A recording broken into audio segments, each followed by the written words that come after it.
Have you ever stopped to think about how a group of nomadic tribes, just trying to survive in one of the world's most intense deserts, could build one of history's biggest and most important empires and do it in what feels like the blink of an eye? It's an incredible story of transformation, and that's exactly what we're going to get into right now. To really get this story, you have to start with a map. Location, location, location, right? We're not talking about just any old piece of desert. The Arabian Peninsula was, and still is, one of the most strategic places on the planet. I mean, look at this map of the Silk Road. The peninsula was the absolute key land bridge connecting the trade from the Indian Ocean all the way to the Mediterranean markets. This constant flow of goods, people, and brand new ideas, it created the perfect environment for something huge to happen. All right, so here's our game plan. First, we'll look at what life was like on the peninsula before Islam. Then, we'll get into the Prophet Muhammad and the 5 pillars of the faith. After that, we'll watch the empire's mind-blowing expansion, and finally, we'll see how the great dynasties rose and eventually fell. Okay, so let's start at the beginning. Origins on the peninsula. What was day-to-day life really like for these early Arabs before everything changed? Well, life was tough. I mean, really tough. Think about it. You're living a nomadic life, organized into tribes and clans, and you're always on the move, constantly searching for water and food. In a place like that, leadership isn't something you just inherit.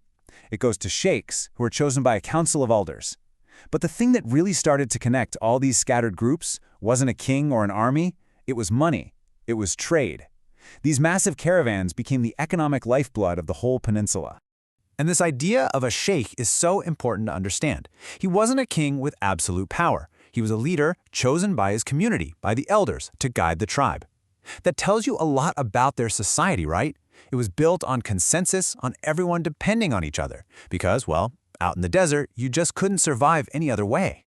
Now, into this world of desert tribes and bustling trade caravans, a powerful new unifying force arrives. And that brings us to our next section, the Prophet and the Pillars. This is the foundation of a whole new faith. At the very center of all this change is the Prophet Muhammad. The letters PBUH you see here, by the way, stand for Peace Be Upon Him, which is a sign of respect. He was born in the busy trading city of Makkah, and he was a totally unique figure. What's absolutely crucial to get here is that in the community he built, there was no separation between religion and politics. He was both a spiritual guide and the leader of the community, shaping an entire society from the very beginning. The faith he introduced was built on 5 core ideas, or practices, known as the 5 pillars of Islam. These gave a really clear, unified structure for every believer. You've got the Shahada, which is the declaration of faith, then prayer, 5 times a day, fasting, especially during the holy month of Ramadan, zakat, which is giving to charity, and finally, the Hajj, the pilgrimage to Mecca that every Muslim who is able should make once in their life. And to actually govern this growing community, you needed a set of rules, right? That's where the Sharia comes in. It's the main law code for Muslims, and it comes from their holy book, the Quran. It's not just about laws and punishments, though. It offers guidance on basically everything: family life, how you do business, and just general moral conduct. It's a complete blueprint for how to live.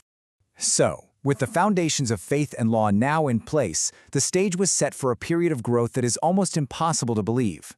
This brings us to part 3. An empire expands. After the Prophet's death in 632, the community faced a massive question. Who's going to lead now? They chose his father-in-law, a man he trusted completely, Abu Bakr, to be the first caliph. That title literally just means successor. And with that choice, the caliphate was born, the institution that would lead the Muslim world for centuries. Abu Bakr was the first of 4 leaders known today as the rightly guided caliphs. They're called that because all of them were very close companions of the Prophet. After Abu Bakr came Omar, then Uthman, and finally Ali, who was the Prophet's son-in-law. It was under these 4 men that the empire really began its unbelievable expansion. And this slide, wow, this map just says it all. I mean, just take a second and look at the sheer speed of this expansion. In just over 100 years, the empire exploded from a small community right here in Arabia to a massive territory stretching all the way from the edges of India, across all of North Africa, and even up into Spain. The speed and scale of it are just absolutely staggering. And to put that into real terms, during this time, Arab armies took Syria from the mighty Byzantine Empire. They conquered Egypt in 642, and by 650, the entire Persian Empire, One of the great superpowers of the ancient world was gone. It had fallen. From there, they just swept across North Africa and then crossed the sea right into Europe.